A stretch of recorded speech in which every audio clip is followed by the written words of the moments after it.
Kyah Shenee Show. Today we have Mr. Marcus Bruno Mars with us. We're going to get right into the interview.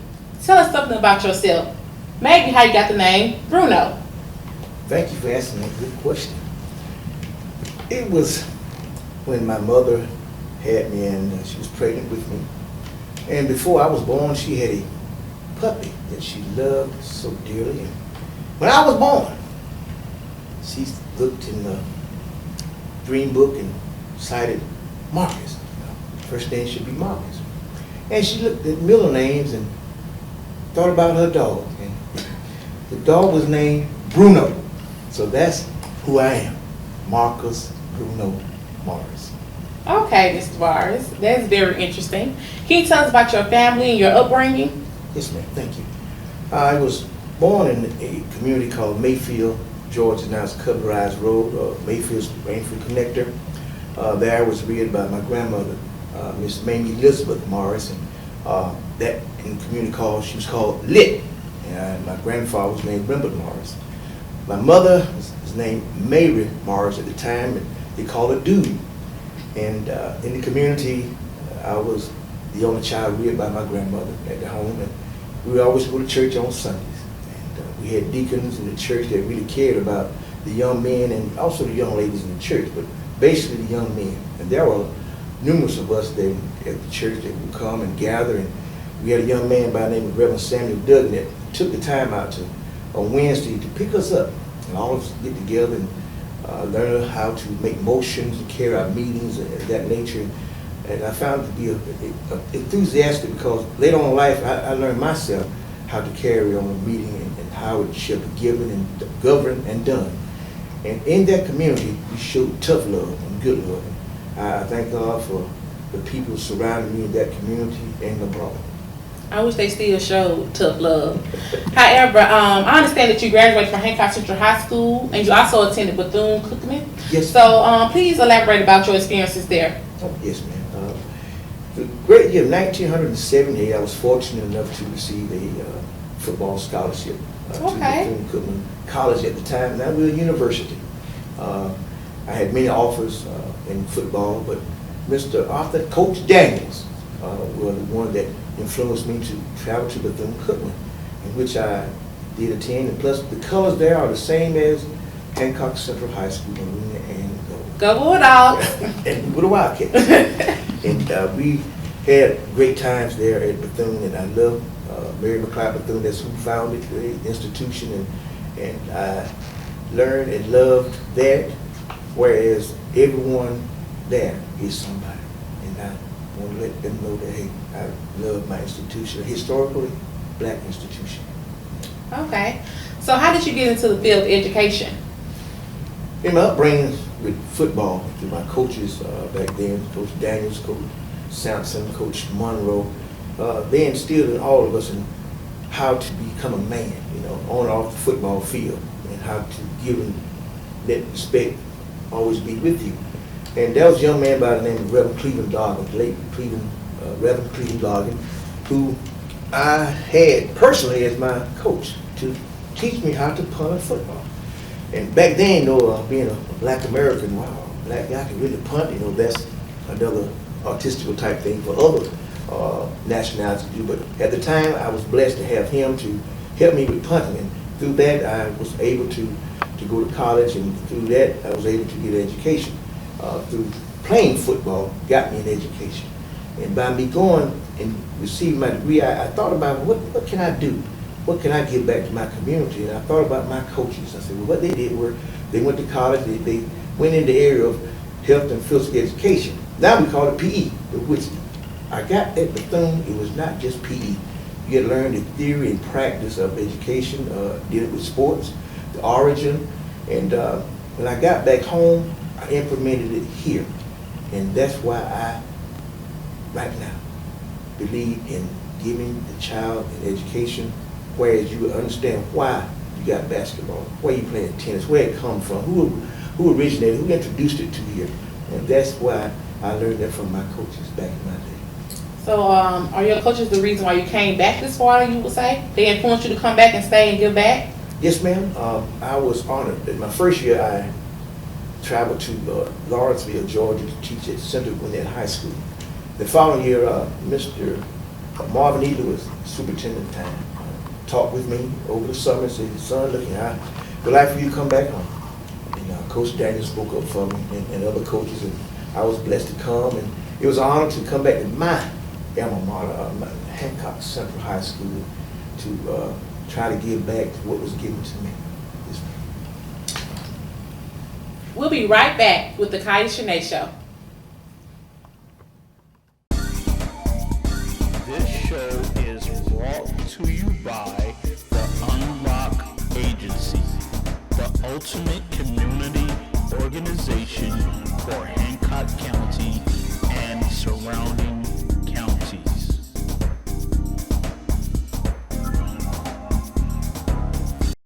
Welcome back to the Kyah Shenee Show. Today we have with us Mr. Marcus Bruno Mars. In what capacities have you served as an educator? First, in 1983, I was at the Central Gwinnett High School in Lawrenceville, Georgia. I served as a physical science teacher and also a high school physical education teacher. Then I was blessed to come back home, and for 3 years I was a paraprofessional here in Hancock County School Systems. Then I was able to pass what they called then the TCT. Ooh-wee. It was hard back then, but I was blessed to pass. And Mr. Ralph Warren, the late Ralph Warren, gave me an opportunity to teach at his school over at, it was Sparta Elementary at the time. And there I taught elementary physical education. Then I became health and physical ed teacher at the middle school level. Then I became the health and physical education teacher at the middle school level. Then I was in the area of leadership. I became the assistant principal at Amy Lewis Elementary School. And then I became the assistant principal at the Hancock Central High School. Okay. And then I was the director of the alternative school. And as of now, I am the behavior specialist here at the Hancock Central High School. Those are a lot of positions. So you have been giving back for a long time. Amen. Yes, ma'am. I'm aware that you have served the students of Hancock County. Can you tell us about some of the most memorable moments in the Hancock County School District that you have had? There are a lot of memories. My first would be graduation. The young people reach that goal to go out and to reach that 12th grade level and to be honored to walk across that podium and receive that diploma. That's my memory of them, because a lot of them didn't make it, but those who did, they were honored. But we always try to help those who didn't make it to pursue. Hey, don't give up, keep trying. No GED, whatever, but still, you can do it if you try. And in the area of sports, I might say that when our girls and boys track team, varsity-wise, we won the region for the first time in school history. Okay. And we are proud, very much proud of those young people for that. Are you still connected to some of the students? Like, do you follow their, life, how, their careers? Yes, ma'am. I have interaction with a lot who call and they come by during spring break. They're in college, whatever. A lot of them have gone out and got married and said, Coach Martin, would you come and sing at my wedding? I'm like, wow, man, you sure about this, man? And just to, when I see them in the streets and they still say, hey, Coach Mars. Wow, I can be in Augusta. Coach Mars. Like, who is down in Augusta? No Coach Mars. But I find joy when I get approached like that, and that I must have done something good to that person to just really speak to me that way. Hello, this is Michael Woods of Woods Productions. I would like to thank each and every last one of you all for watching our videos. We want to keep this going, so please like our videos on YouTube and Facebook. Give us likes. We appreciate you. Thank you. I know much is expected from educators, but to serve as a coach and athletic director, in addition to completing your duties in the field, must have been challenging. Tell us about your experiences.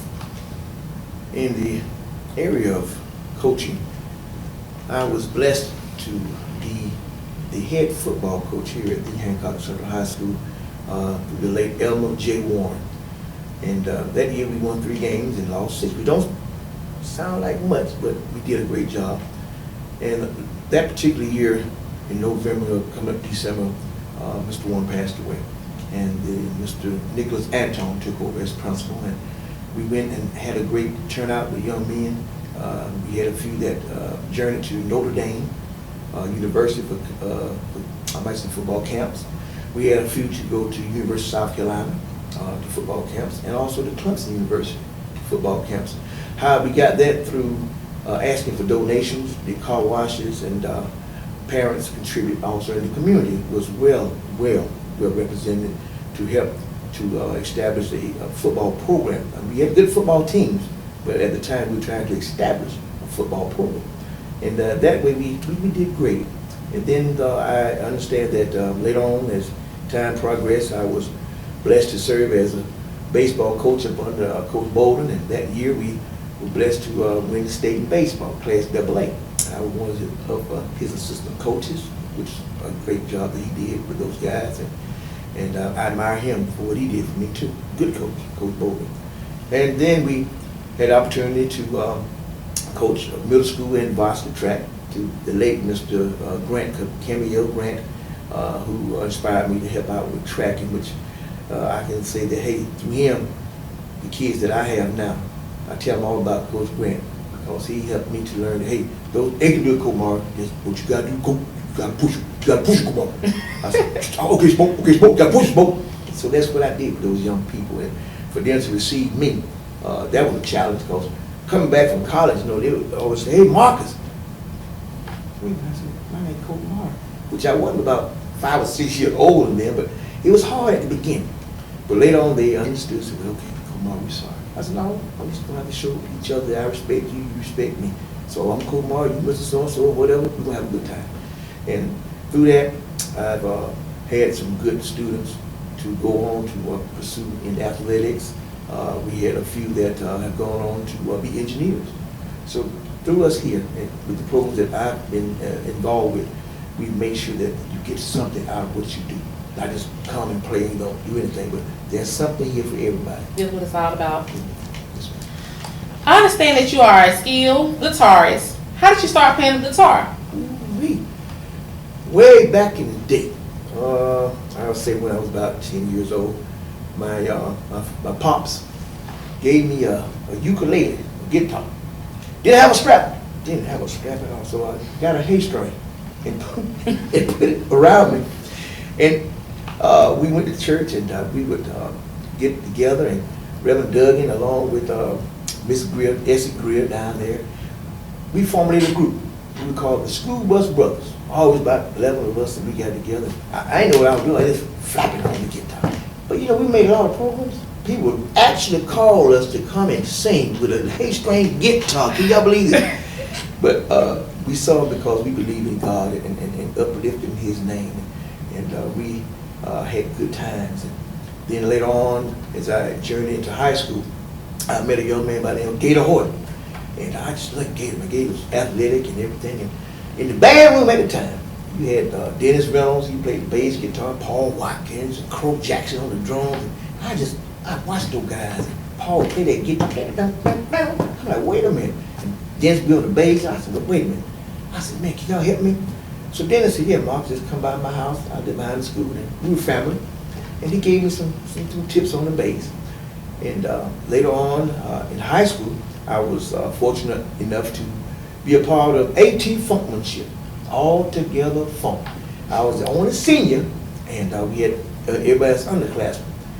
And we had Pop playing the guitar right there, and then John Hargrove, and we had other guys. And just so happened we were in Vocal Club at the time, and Reverend Dargan was the head of it. We had the opportunity to journey to Athens, Georgia for the district. And once you enter into the district, you come out first place, you had the opportunity to go to St. Simon. I'm like, wow, okay, so we got there in the group talent. Here we go. Second place, Hancock Central.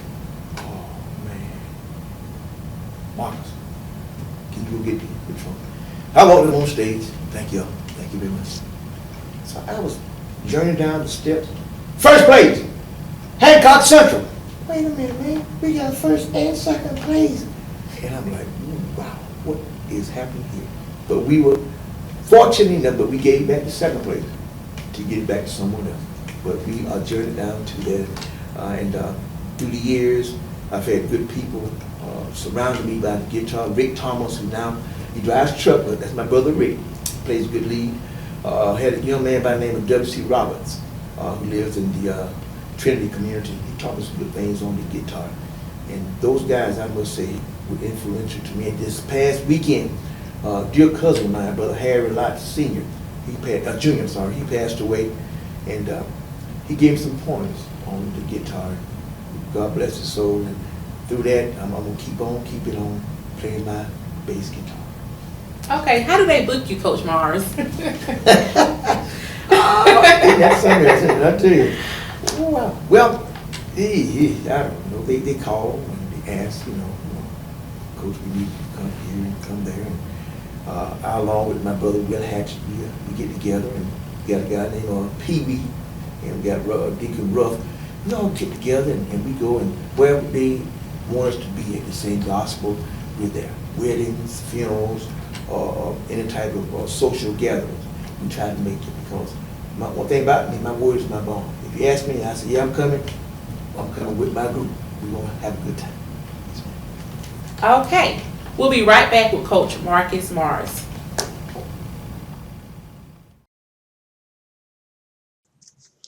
If you need Kyah Shenee's opinion or advice, email her at kyahshenee@gmail.com to receive feedback on the show. All entries will remain anonymous.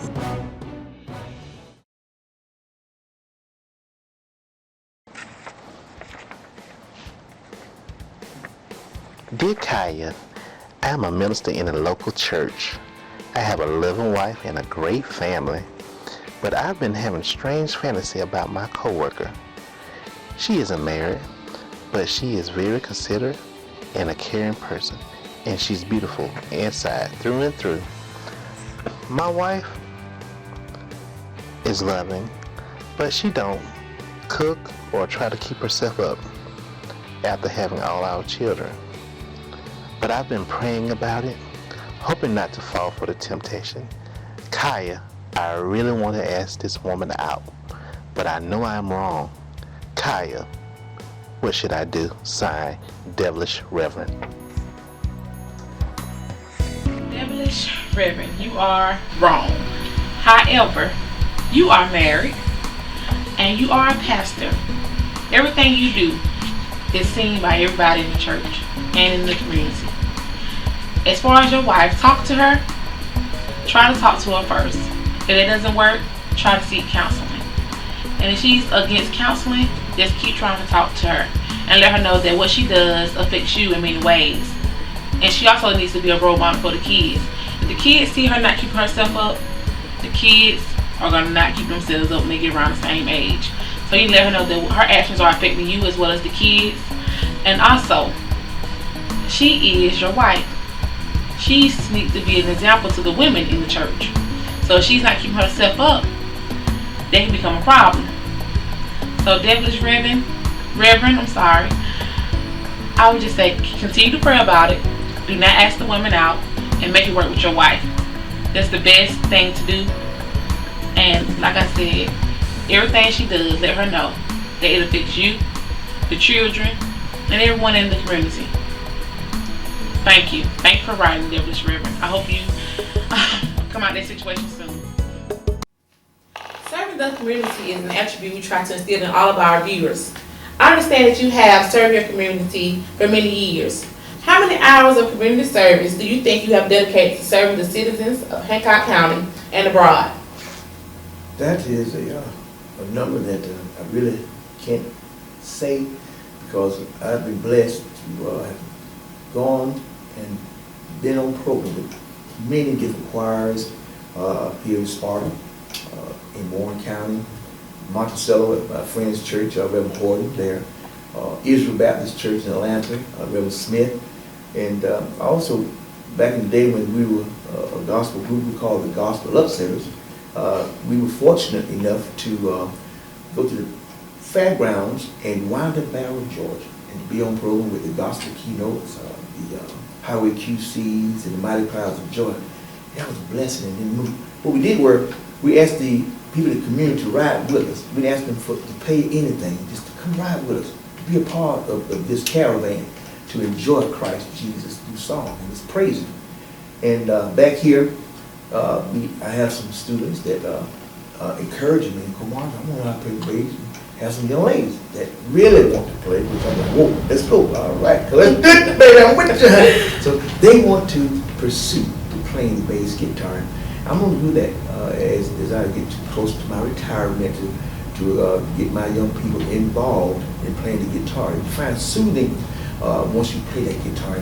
And I learned that here and abroad, that if you just give things back to your community, give things back to you. When asked on programs like weddings or any occasion that we might be on, any social event, they ask, well, Coach Mars, how much you charge in the group? First answer, well, whatever you feel. Love offering, whatever. We're not all about money. That don't make us. Don't make money. It's cool if you whatever, but we here to have a good time. And you asked us to come, so we're going to show you all a good time. And we're just glad and privileged enough for you all to ask us to come. We just want to be a part of it. We have a good time. Okay, so how many events do you think you have attended over the years? Oh Lord, I might say 150 plus probably. And I know I've been at about 20. Amen. So, Coach Mars, I'm going to extend you the opportunity to do shout outs. Who would you like to shout out? Oh, shout out. First of all, to my Lord and Savior Jesus Christ, and to my wife, Miss Devin Morris, of many years.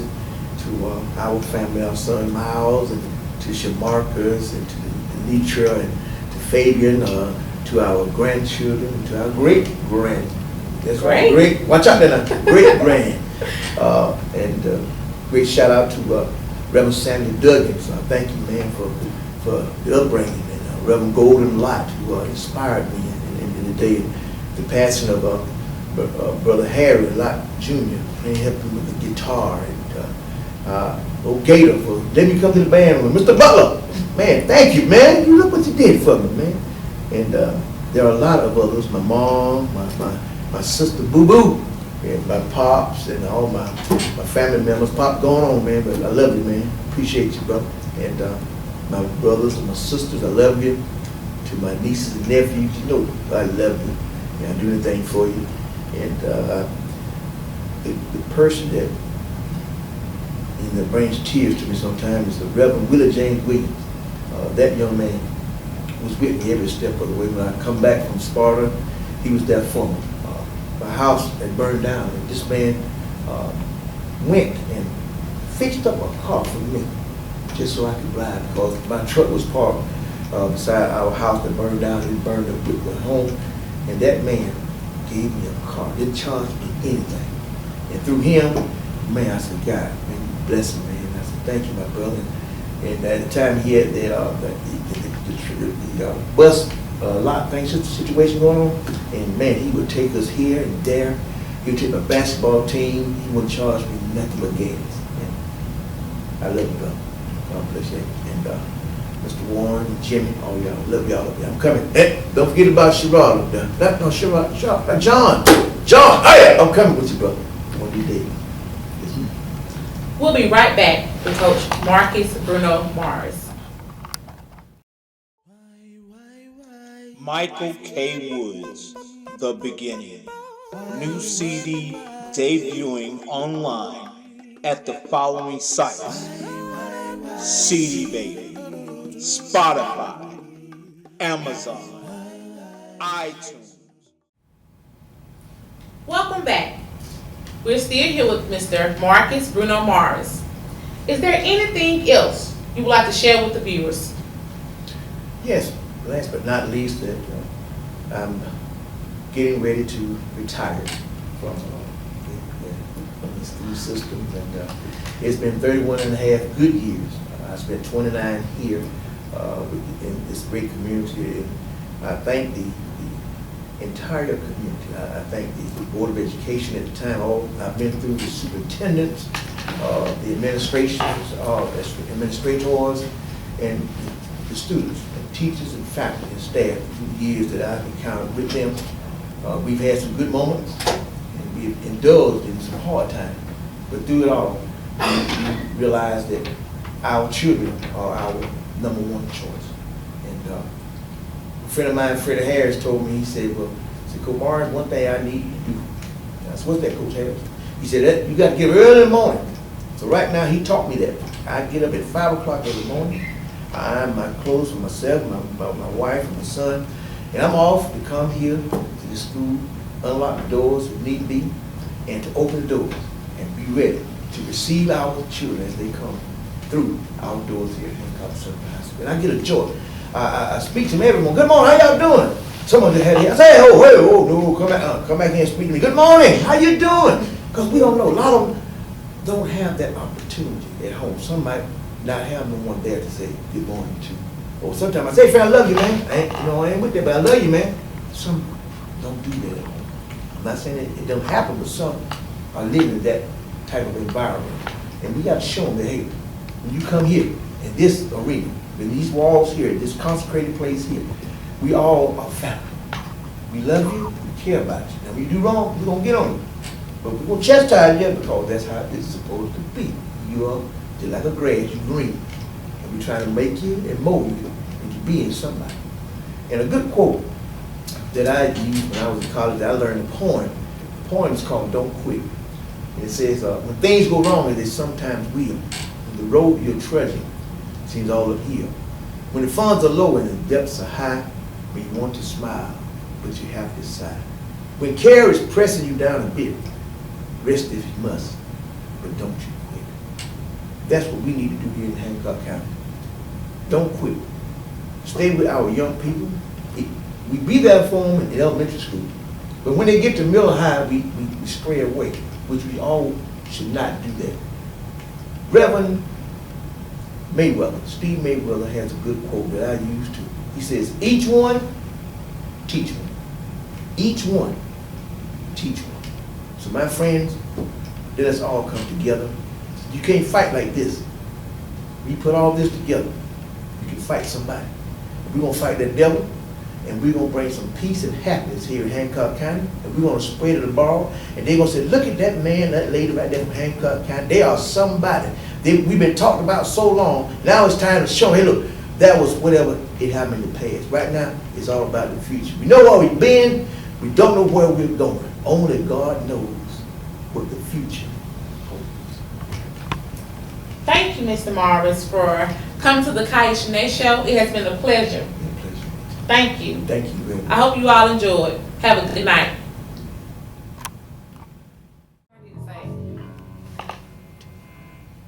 And we're back with Coach Marcus Morris. So, Coach Morris, Yes, ma'am. give us a little something to jam to. Oh, fine, thank you. When we first started out back in the day at Union Baptist Church, that was a song that was sung by the Abraham Brothers back on the Parade Quartet. And we had a guy named Matt Thomas, a little skinny little fella. And he was saying, I was flapping him out of the guitar. And the song says, Mother looked down, saw the train coming, she was so glad. Where my mother looked down, saw the train come, she was so glad. Well, she looked down the road, saw the train coming, stepped on board, but the train kept her run, she was so glad. And y'all know what? We was invited so many churches, Lord have mercy. And now, I just said these words, glad I've got Jesus down in my heart. I'm glad I've got Jesus down in my heart. I'm glad I've got Jesus down in my heart. Glad I've got Jesus in my heart.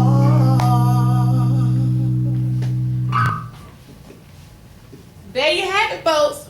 Coach Marcus Bruno Morris. Thanks for watching.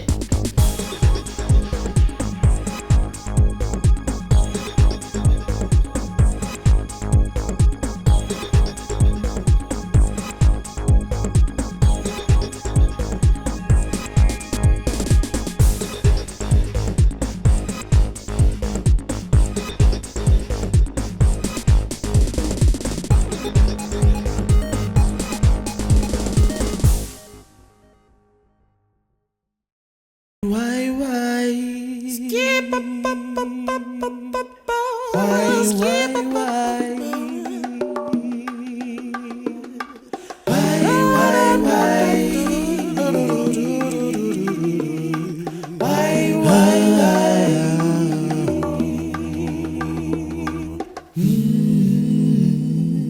Why don't we just say there's nothing wrong? We just choose to be within our comfort zones. Why don't we ignore the hate? We can sit and wait. Why don't we just get along? Why don't we just go out and just have some fun? Why don't we just sit and do what's wrong? Why don't we know what's right from wrong? Why? Think about these issues, give me those tissues. 'Cause my heart is crying and no one seems to care. No one seems to care. Why don't we care? Why don't we just get along?